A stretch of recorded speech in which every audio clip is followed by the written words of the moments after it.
Em 3 minutos, depois nós vamos reabrir para os palestrantes. Bom, antes de tudo, cumprimentar a mesa e todos os presentes, parabenizar a iniciativa do requerimento da audiência pública, do seminário, aliás, para que a gente debater esse tema que é tão importante. Parabenizar os dois expositores pelas visões, acho importante a gente ter esse contraponto para mostrar que efetivamente existe um debate de mérito virtuoso e que não é simplesmente torcida de um lado e para o outro. Gostaria de ressaltar alguns pontos aqui de falácias que foram faladas, de mentiras que foram emitidas aqui desta tribuna, como, por exemplo, de que ninguém falaria da dívida pública, né? Acho que o parlamentar que falou em relação à dívida pública não escutou a apresentação do secretário Rogério Marinho, que, inclusive, citou nominalmente a dívida pública e a cobrança para os grandes devedores, e mais, ignora o fato de que zero do nosso dinheiro de pagador de impostos, zero do nosso orçamento primário vai para pagar dívida, porque a gente não tem superávit.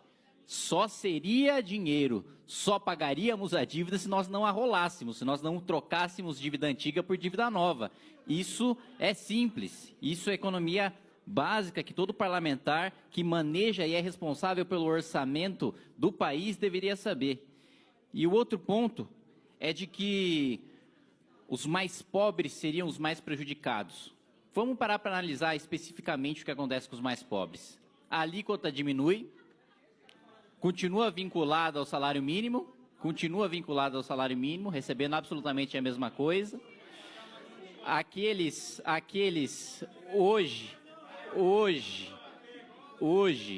o mais pobre já se aposenta por idade, quem se aposenta por tempo de contribuição é o mais rico, que teve a contribuição formal, que conseguiu ter o registro, seja no INSS, seja como servidor público, tanto que o secretário Rogério Marinho bem expôs que a idade média hoje de aposentadoria de quem recebe um salário mínimo para a mulher já é de 61 anos e meio e para o homem já é de 65 anos e meio.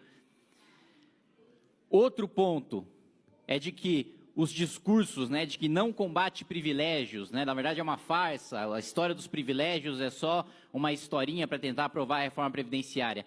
É engraçado que no meu gabinete só bateu o juiz, só bateu o promotor, só bateu o auditor da Receita, nenhum trabalhador que efetivamente, vocês também não são trabalhadores, porque o trabalhador não tem tempo de ficar terça de manhã aqui achacando o deputado, o trabalhador está trabalhando. Então, não venham com essa intimidação barata, porque eu não me intimido com gritaria, eu não me intimido com ameaça, eu não me intimido com dedo na cara. Eu sento, converso e debato como diversos outros parlamentares fazem, à esquerda e à direita, né? E mais, se efetivamente vocês estivessem aqui para debater, vocês teriam prestado atenção na apresentação de ambos os expositores, quando na verdade os senhores estavam mexendo no celular, como eu registrei, infelizmente. Os senhores vieram aqui, pessoal, fazer torcida, não deputado, vieram fazer debate.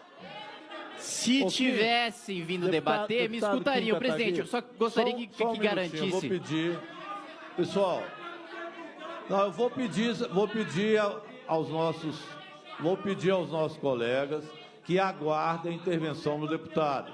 Por favor, meu senhor, vamos aguardar. Não, espera. Ele está no deputado, está no tempo dele. Ele tem o direito de usar a palavra dele, expondo o seu ponto de vista, assim como todos os deputados. Não, vocês têm que respeitar a mesa. Não, por favor. E ele tem o tempo dele, e ele tem o direito de falar no tempo dele o que ele pensa. Faz favor, senão nós não vamos ter democracia nisso. Muito obrigado, presidente. Eu pediria ao senhor que tivesse... Não, assim não tem condições. Não, você que não pode respeitar a mesa desse jeito, nem o deputado. Faz favor. Por favor. Todos aqui têm o mesmo tempo e eu estou olhando o tempo. Assim não tem condições. Se você ficar gritando aí, você atrapalha toda a reunião e a gente não escuta. Não, senhor. Eu peço você que faça o favor de esperar o deputado. Peço você que respeite o tempo do deputado. Por favor.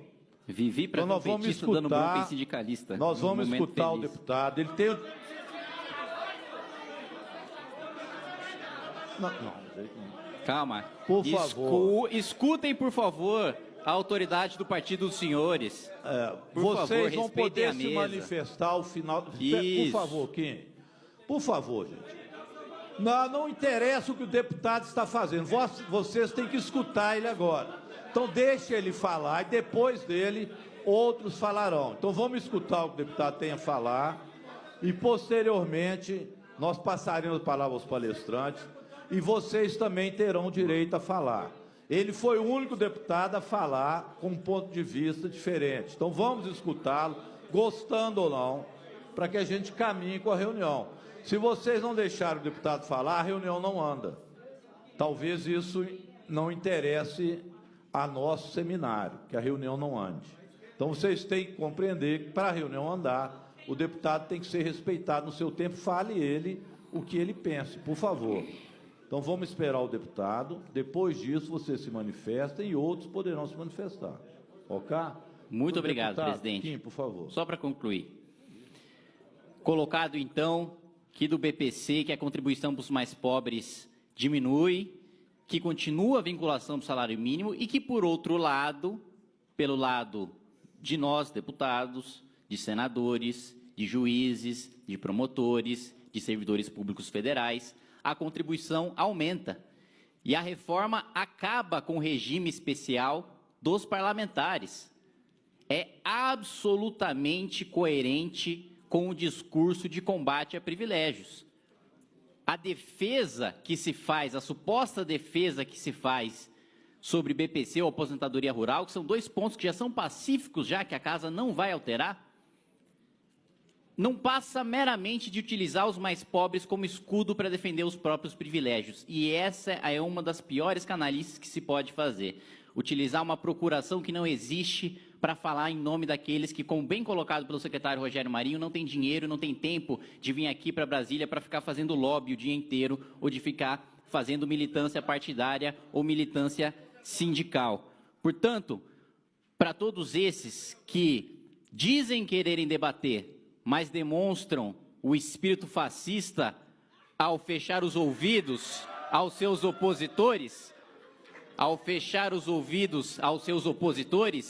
pois esta é a definição de fascismo, fica para a proposta, fica o registro, que os senhores leiam a proposta para debater mérito e que escutem ambos os lados para ter uma opinião e não simplesmente serem guiados como gado para o abatedouro.